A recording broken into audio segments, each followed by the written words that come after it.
দর্শক আমন্ত্রণ জানাচ্ছি সবাইকে চ্যানেল 24 এর সাপ্তাহিক আয়োজন আইডিএলসি প্রেজেন্টস ইনসাইডে ইকবাল হাসান আছি আপনাদের সাথে। ভিগো ওয়্যার গার্ড প্রয়োজন মতো বাঁকানো যায়, অধিক চাপেও ভাঙে না। ভিগো। আগামী 2রা জুন 2025-26 অর্থ বছরের বাজেট ঘোষণা করবেন অর্থ উপদেষ্টা সালেউদ্দিন আহমেদ। এরই মধ্যে সেই সংক্রান্ত প্রস্তুতি প্রায় শেষ পর্যায়ে। তবে নতুন বাস্তবতায় সাধারণ মানুষের যে আকাঙ্ক্ষা বাজেট ঘিরে রয়েছে, অর্থনৈতিক পরিস্থিতি বিবেচনায় সে আকাঙ্ক্ষার কতটুকু সরকার পূরণ করতে পারবেন, এটা একটা বড় প্রশ্ন। আমরা সেই বিষয়গুলো নিয়ে একটু বিশ্লেষণ করার চেষ্টা করব। অর্থনীতিবিদ আবু আহমেদ, তিনি আমাদের আজকের অতিথি। স্যার, স্বাগত জানাচ্ছি, অনেক ধন্যবাদ জানাচ্ছি। আপনার অত্যন্ত ঘনিষ্ঠ মানুষ সালেউদ্দিন আহমেদ জীবনের প্রথম বাজেট দিবেন, আপনারাও নিশ্চয়ই আগ্রহ করে আছেন কি ধরনের বাজেট তিনি দেন। আপনার প্রত্যাশার কথাটা আগে শুনুন। মোস্ট ডিফিকাল্ট টাইমে অর্থ উপদেষ্টা বাজেট পেশ করতে যাচ্ছে। কেন মোস্ট ডিফিকাল্ট আমি বলতেছি এই জন্য, আগের সরকার একটা সিস্টেমে চলেছে মাফিয়া নিয়ন্ত্রিত, এবং তারা যে ইকোনমিক গ্রোথ দেখাচ্ছে হয়তো বর্তমান থেকে হায়ার, বাট ওটাও একটু ফেক ছিল টু অ্যান এক্সটেন্ট। কিন্তু ব্যাংকগুলো লুট হয়ে গেছে, চারিদিকে একটা চাকচিক্য ছিল। ওই লুণ্ঠিত অর্থ তো বিদেশে পাচার হয়েছে, আর কিছুটা হয়তো এখানে কনজামশানে বা আদারওয়াইজ ইনভেস্টমেন্ট। এখন ওই ডিসরাপশানে পরে ধরো এনবিআরের পক্ষে আগের সেই লেভেলে মানে রেভিনিউ কালেকশন ডিফিকাল্ট, যেহেতু আমাদের ইকোনমি স্লো ডাউন হয়েছে, ইনভেস্টমেন্ট কমছে, তার সাথে সাথে কনজামশনও কমছে, তো ট্যাক্স কালেকশন স্বাভাবিকভাবে কিছু কমবেই। ভেরি ডিফিকাল্ট ফর দ্যাম তো আগে ওই টার্গেটে থাকা। আগে পলিটিক্যাল সরকার যেটা, ওই অবস্থায় তারা বিগ বাজেটের কথা বলতো এবং বিরাট একটা অংশ ধার দেনা করি। আজকে যে রেভিনিউ বাজেট যেটা আমাদের অ্যাবাভ 35% ওই যে সুদ দিতে যাচ্ছে আগের যে সরকার বরোড মানির জন্য। তো ওটা এক ধরনের ধরো ঋণের প্যাঁচে বা ঋণের ট্র্যাপ আবদ্ধ হয়ে গেছে ইকোনমি। কারণ হচ্ছে তোমার রেভিনিউ কালেকশানে যদি 35% ঋণের সুদ দিতে ব্যয় হয়, তাহলে ওটা ডিফিকাল্ট টু ম্যানেজ। এখন এই বাজেটটা আমার কাছে মনে হচ্ছে আর কি কিছুটা ছোট হবে, বাট ট্রান্সপারেন্ট হবে।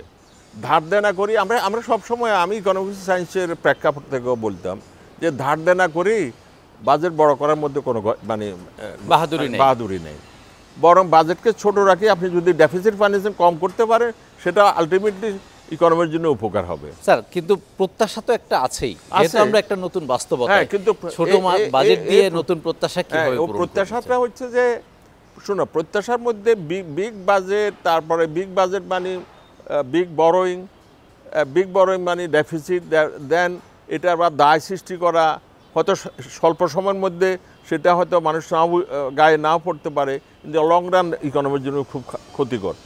এখন সেটা প্রত্যাশা হচ্ছে যে ক্রমান্বয়ে আমরা যেটাই করি না কেন সেটা হচ্ছে ক্লিন হইতে, পরিষ্কার হইতে, ট্রান্সপারেন্ট হইতে, অ্যাকাউন্টেবল থেকে, যাতে করে আমাদের ইকোনমিটা উপরের দিকে যায়।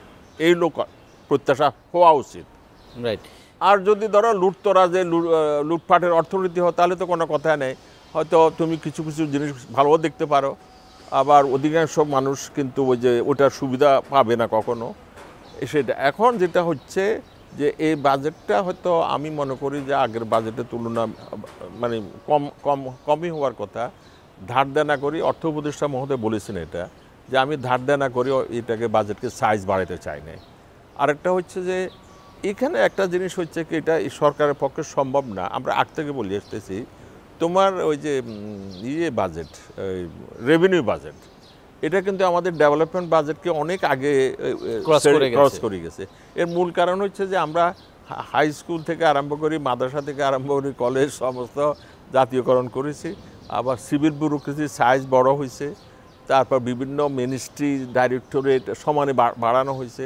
সব কিছু মিলিয়ে আমাদের অর্থনীতি যে গতিতে বেড়েছে, তার থেকে বেশি গতিতে আমাদের এক্সপানশন হয়েছে এর কারণ হচ্ছে রেভিনিউ বাজেট অনেক।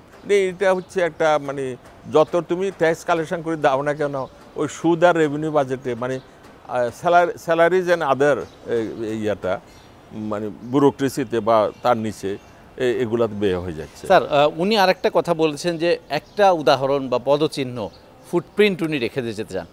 আপনি কি মনে করেন ওনার সুযোগটা কোথায়? ফুটপ্রিন্ট রেখে দিতে চাইছে হচ্ছে, আমি যদি বুঝি থাকি, সেটা হচ্ছে যে আমার বাজেট ট্রান্সপারেন্ট হবে, আমি অতি উচ্চাবিলাসী বাজেট দিব না বা দেওয়া উচিত না, অ্যাকাউন্টেবল থাকা, সেটা এই ফুটপ্রিন্ট। আর একটা হচ্ছে যে যেখানে যেখানে সাপোর্ট দরকার, আমরা আরেকটা জিনিস, আমরা IMF-এর লোন প্রোগ্রামের অধীনে আছি, যেহেতু ওদের থেকে আমরা কিছু ঋণ নিচ্ছি, ওদের কিছু কথা শুনতে হচ্ছে, সেগুলো আমরা পছন্দ করি বা না করি, সব কিছু মিলাইয়া একটা ধরো ক্লিন বাজেট আমরা আশা করতেছি। এখনকার যে অর্থনৈতিক সূচকগুলা, কয়েকটার অবস্থা ভালো, কয়েকটার অবস্থা খারাপ। আমরা যদি মোটামুটিভাবে চিত্রটা দেখি, একরকম স্তিমিত অবস্থায় আছে, শতভাগ স্থিতিশীল হয়তো বলা যাবে না। এইখানে দাঁড়িয়ে সরকারের পরিকল্পনা গ্রহণটা কীরকম হওয়া দরকার? এখানে আসলে সরকারের পক্ষে, সরকার যেহেতু তো কতদিন থাকে এটাও একটা ব্যাপার আছে। আবার যারা বিনিয়োগ করতে চাইছে তারাও দেখতেছি, মানে এটা দেখা যাক সামনে কি ধরনের পলিটিক্যাল স্ট্রাকচারটা দাঁড়ায়। কারণ আপনারাও লিডারশিপ তো পলিটিক্যাল ইয়ে থেকে আসবে, স্ট্রাকচার থেকে বা সরকারি সিস্টেম আর সরকারে যারা থাকে তাদের থেকে। তো আগের সরকারের সময় সুবিধা ছিল ওয়ান ম্যান শো ছিল, এবং সেই ডিক্টেটর ছিল, স্বৈরাচারী ছিল। তো সুতরাং ওই সরকার চাইতো সাইকোপ্যান সাবজুগেটেড একটা ক্লাস তৈরি হোক, যাদের হাত দিয়া বহু অর্থ প্রবাহিত হবে, এবং তারাই ব্যাংকের লাইসেন্স নিছে, তারাই ব্যাংকের সাইনবোর্ড লটকিয়ে দিয়েছে, তারাই ব্যাংকের বোর্ড ঠিক করে দিয়েছে, আবার কোম্পানিও তাদের ফিক্টিসার যারা বড় করছে। এভাবে ব্যাংক ডিপোজিটার্স মানি খুব, মানে কি বলবো, কায়দা করি এই সমস্ত লোকেরা নিয়ে গেছে। যে সমস্ত কারণে 10টা ব্যাংকের তোমরা যে আজকে দেখো 70 থেকে 80% তাদের ক্লাসিফাইড লোন, এটা সিম্পলি বিকজ এই তারা বোর্ড কন্ট্রোল করছে, ম্যানেজমেন্ট কন্ট্রোল তাদের হাতে, আবার যারা বড় আর তারা নিজেরাই। তো এটা তো হবেই, কারণ উদ্দেশ্যটাই হচ্ছে যে এইভাবে সাধারণ মানুষের অর্থকে লোপাট। স্যার, আমরা এই অন্তর্বর্তী সরকারের এই 9 মাস তো প্রায় হয়েই গেল, কিছু সংস্কারের উদ্যোগ আমরা দেখলাম, কিছু কিছু দৃশ্যমান, কিছু কিছু এখনো পর্যন্ত আসেনি। আপনি সন্তুষ্ট কিনা যেভাবে তারা? না, ওটা শোনো, পলিটিক্যাল যেমন ইলেকশন কমিশন, তারপরে ওই যে কনস্টিটিউশনাল ব্যাপারগুলো, তারপরে ওই যে হিউম্যান রাইটস বোধহয় ইকোনমি নিয়েও একটা হোয়াইট পেপার দেওয়া হয়েছে। সব কিছু মিলে কিছু জিনিস তো ওনারা সামনে আনার চেষ্টা করেছে। বেস্ট অফ দ্য ব্রেইনসকে, best of the minds and brains they put together. হ্যাঁ, ধরো এটা শেয়ার বাজারে ট্যাক্স ফোর্সের ক্ষেত্রেও সত্য, বা স্পেশাল এক কমিটি করে দিয়েছে সেটার ক্ষেত্রেও সত্য, ব্যাংকিং সেক্টরেও সত্য। ব্যাংকিং সেক্টরে এটা তো লুট হয়ে গেছে, সোজা কথা। শেয়ার বাজারেও লুট হয়েছে, ব্যাংকিং সেক্টরেও লুট হয়েছে। এই লুটের অর্থনীতি থেকে এটাকে মুক্ত রাখা, মুক্ত করা, এটাও একটা বড় ডিফিকাল্ট জব ছিল। হ্যাঁ, তো এখন এর রেজাল্ট হচ্ছে স্লো ডাউন হয়েছে ইকোনমি। স্যার, আমরা রিসেন্টলি বেশ কয়েকটা বড় বড় সিদ্ধান্ত দেখলাম। এনবিআর সংক্রান্ত একটা সংস্কার, যদিও এটা স্থগিত করা হয়েছে। ডলারের দামটা আমরা বাজারের উপরে ছেড়ে দিলাম। নতুন ব্যাংকগুলোর ক্ষেত্রে একটা ডিসিশনের কথাবার্তা শোনা যাচ্ছে। আপনি এই সংস্কারগুলো এগুলো দরকার ছিল। এনবিআর এর কথাটা এটা আগ থেকে চলমান ছিল আমার জানা মতো। আরেকটা কথা হচ্ছে, আমি ঠিক জানি না যে এনবিআর লোকেরা এত বিক্ষুব্ধ কেন হলো। এটা গ্লোবাল প্র্যাকটিস দেখা উচিত। মানে বাংলাদেশ তো শুধু একা ট্যাক্স কালেক্টিং বা রেভিনিউ কালেক্টিং অথরিটি চালাচ্ছে না বাংলাদেশ সরকার। There are other country the same type of organization there, তাদের প্র্যাকটিসটা দেখা উচিত। এটা যদি গ্লোবাল প্র্যাকটিসে হয়ে থাকে, তাহলে তো আমি এখানে এই প্রটেস্ট করার কিছু আমি দেখি না। আমার কাছে মনে হয় they should have accepted it মানে ইজিলি। তো যাই হোক, সেটা একটা, এটা দরকার ছিল। আগের সরকারের সময় বোধহয় এটা এই প্রক্রিয়াটা শুরু হয়েছিল। বর্তমান ইকোনমিতে অন্তত প্লান্ডারিংটাও তো বন্ধ হয়েছে, অর্থ পাচার বন্ধ হয়েছে, এবং আমাদের ফরেন এক্সচেঞ্জ রিজার্ভটা বাড়তেছে। এই সময়তে IMF চাচ্ছিল, যদিও তাদের অর্থ ছাড়ের পরিমাণ অতটা না, $1.3 বিলিয়ন বোধহয় 2 কিস্তিতে। বাংলাদেশ ব্যাংক চিন্তা করলো, মিনিস্টার অফ ফাইন্যান্স চিন্তা করলো যে এখন তো কিছু ফ্যাক্টরস আমাদের পক্ষে আছে। কারণ তোমার ইকোনমিতে মানে মার্কেট ম্যানিপুলেশন বলো, অথবা মার্কেটকে ইয়ে করা মানে মার্কেটে আনডিউলি ইনফ্লুয়েন্স করি একটা ডলারের দাম বাড়ানো, এটা ওই সময় হতে পারত, যখন ডলারের দাম 15 আমাদের রিজার্ভ কমে গেছে, অথবা তখন ওই যে যারা হুন্ডি করতো অথবা ক্যাপিটাল নিয়ে যাচ্ছিল বিভিন্ন ভাবে, তখন ওইটা করতেই পারতো না। আর ওগুলা যখন বন্ধ হয়েছে, ফরেন এক্সচেঞ্জ রিজার্ভ যখন বাড়তেছে, এখন সরকারের পলিসি মেকার্সরা ফেল্ড কনফিডেন্ট যে এখন আমরা IMF-এর কথা বা একটা মার্কেট বেসড একটা ইয়ে দিকে ছেড়ে দিই। স্যার আচ্ছা, আমি এখানে আরেকটা জিনিস মানে আমাদের মতো লেভেলের ইকোনমিরা অন্য অনেক দেশও ছাড়ছে, যারা কমফোর্টেবল ফিল করেছে। আমি তো দেখি আলহামদুলিল্লাহ আমাদের যে ফরেন এক্সচেঞ্জরা বাজার উপর ছেড়ে দেওয়ার পরও সে 122 টাকা 123 টাকা। আমি মনে করি যে এমন কিছু এই সরকারের সময় বা পরেও আশা করি যে এমন কিছু ঘটবে না যে হঠাৎ করে আমাদের টাকা মূল্য হারাচ্ছে আর ডলার মূল্য করতেছে। শেয়ার বাজারের যে অবস্থা আমরা দেখতে পাচ্ছি, 4700-তে সূচক নেমে গেছে, আমাদের অর্থনীতির যে সামর্থ্য সেটার সাথে আসলে এটাকে মেলানো। আমি একটা কথা বলি, শেয়ার বাজারের বিষয়গুলো আমি বলি, আমরা সবসময় চেয়েছি, আমি তো চেয়েছি একটা participatory broad base stock market, সেখানে ভালো কোম্পানি অ্যাভেলেবেল থাকবে এবং বিনিয়োগকারীরা দীর্ঘমেয়াদের জন্য বিনিয়োগ করবে। কিন্তু আনফর্চুনেটলি শেয়ার বাজারটা ওইভাবে গ্রো করে নাই। এটা কখনো কখনো ওইটাতে ওই যে ডাকাত বলো, মাফিয়া গ্রুপ বলো, ম্যানিপুলেটার্স বলো, তাদের হাতে এটা জিম্মি ছিল, বন্দী হয়েছে, এবং লক্ষ লক্ষ লোকের তারা ওইভাবে একটা ভাবেল ক্রিয়েট করি অথবা ইফোরিয়া ক্রিয়েট করি, লক্ষ লক্ষ লোকের নিয়ে আসতে তাদের সাকসেস হয়। এটা 2010-এ হয়েছে, পরেও হয়েছে 7200 যখন। এদের মধ্যে এটা বিরাট একটা অংশ ছিল ওই যে মার্জিন লোন তখন নিয়েছে, এবং তখন মার্জিন লোনের ডিমান্ড বেড়ে যায়। স্যার এইটা তো এই অন্তর্বর্তী সরকার দায়িত্ব নেওয়ার পর একটা প্রত্যাশার জায়গা তৈরি করেছিল। ওই প্রত্যাশা থেকেও ওভারঅল ইকোনমি যেহেতু স্লো ডাউন হয়েছে, এটাও হয়েছে। আমি বলি শেয়ার বাজার থেকে অর্থ গেল কই, এটাই তো আমাদের খোঁজ করা উচিত।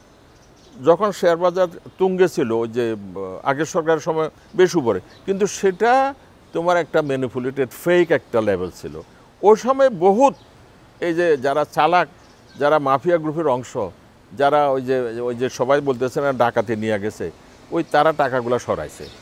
একদিকে শেয়ার বাজার থেকে অর্থ চলে গেছে কারণে শেয়ার বাজার ডাউন হচ্ছিল, এটা তো ওই যে ফ্লোর প্রাইস দিয়ে দিছে, তো ওই ডাউনকে ঠেকানোর জন্য পৃথিবীর ইতিহাসে কোথাও ফ্লোর প্রাইস বলতে কিছু ছিল না কখনো। এই গত কমিশন এই ফ্লোর প্রাইস দিচ্ছে, কি জন্য? এটাকে আর নামতে দিব না। Can you believe that share বাজার হচ্ছে প্রাইস ডিসকভারির জন্য একটা জায়গা, ডিমান্ড সাপ্লাই ভিত্তিতে, সেখানে ফ্লোর প্রাইস দিয়া একটা লেভেলে আটকায় রাখা হয়েছে যে এটাকে নামতে দিব না। তো ওই সময় বিদেশিরা খুব বিরক্ত হয়েছে যে তোমার দেশের শেয়ার বাজার এমন কেন, কিভাবে মানে বিক্রি করা যাবে না, তো যেটা বিক্রি না করলে কিনবে কীভাবে। তারপরে যখন সরকার পরিবর্তন আসলো একটা বিপ্লবের মাধ্যমে, তখনও ওই যে তোমার ইয়াগুলো মার্জিন লোনের এটাতে আটকা পড়ছে। আবার তোমার ওই যে আর্নিং কোম্পানিগুলো যেহেতু ইকোনমি স্লো ডাউন হয়েছে, তারা খুব খারাপ দেখাচ্ছে।